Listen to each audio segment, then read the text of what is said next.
The CW adds another superhero to its roster with this addition to the Arrowverse.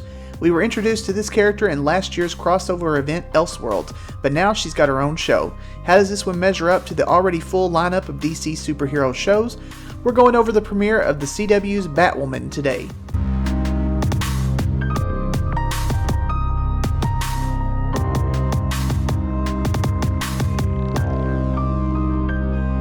I've really been looking forward to this one ever since the Elseworlds debut last year. I'm a sucker for anything Batman related, and I've been a fan of Batwoman ever since she was reintroduced into DC Comics a few years ago.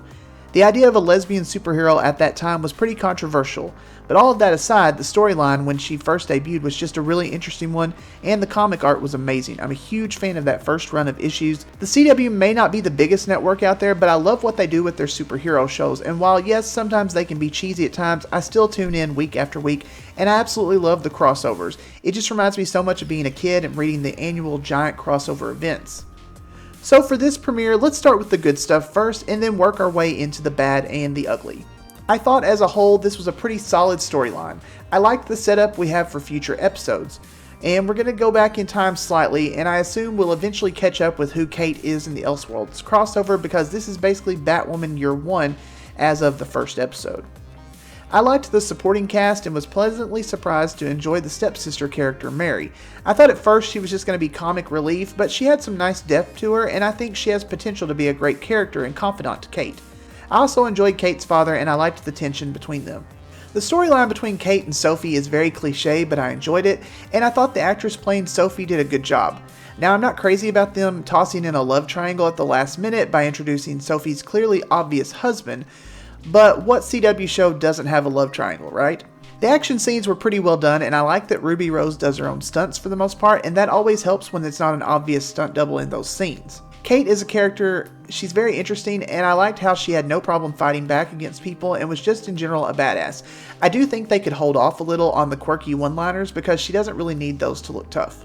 My favorite character of the whole episode was Alice. Yes, she's obviously supposed to mirror the Joker to Kate's Batman, but the actress really brought the crazy, and I just found her to be a very interesting character. I was so happy that they didn't drag out the mystery of just who exactly she is and what her connection to Kate is, because even if I hadn't read the comics, it would have been glaringly obvious who she actually was. So let's get into the bad and the ugly, starting with the fact that Ruby Rose is just not that great of an actress. Now, I don't need her to be Meryl Streep, but they need to dial her back a little, or at least until the actress gets her footing, then give her more to work with. I've seen her in several other shows, and she's okay, but she needs work. I thought there were several times she was clearly struggling with hiding her accent, especially in some of the more heated scenes.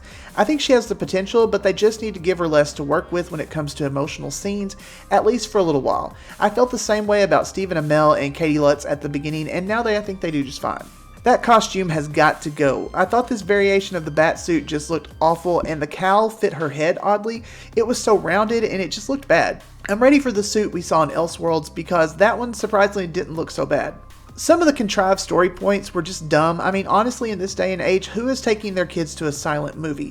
Especially in Gotham, where the city is covered in criminals, and this particular event had armed guards roaming about. The amount of kids in that scene just really made me roll my eyes. I hate the fact that they made Kate a cousin to Bruce. Yes, I know in the latest version of the comics this is accurate, but I just don't care for it in the show. We already have Supergirl being Superman's cousin. Couldn't Kate just be her own person? Actually, I'm fine with the connection to Batman being just that he couldn't save her family. We could have left it at that. I got so tired of hearing Bruce Wayne over and over. Not every Gotham character has to have a connection. I also didn't like the fact that the Batcave was underneath Wayne Tower. I mean, how is this one even explained? At least when it was under Wayne Manor, it's a little more understandable, but really, Thomas Wayne built his crowning tower right above some cave in the middle of Gotham City? I mean, it could have been a sub-basement like in the Dark Knight trilogy, and that really would have made more sense. Yes, it sounds like a lot of it I didn't like, but honestly, I think this series has potential, and I love the possibilities it opens up for Batman legacy characters.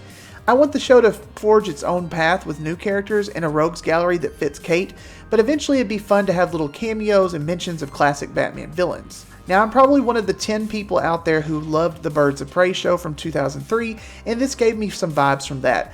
I'd love to see them form their own version. I'd love to see Team Batwoman be completely female-centric, and I have a feeling we're going to get Kate and Mary and the Alfred-esque guy from the Wayne Tower as our core three.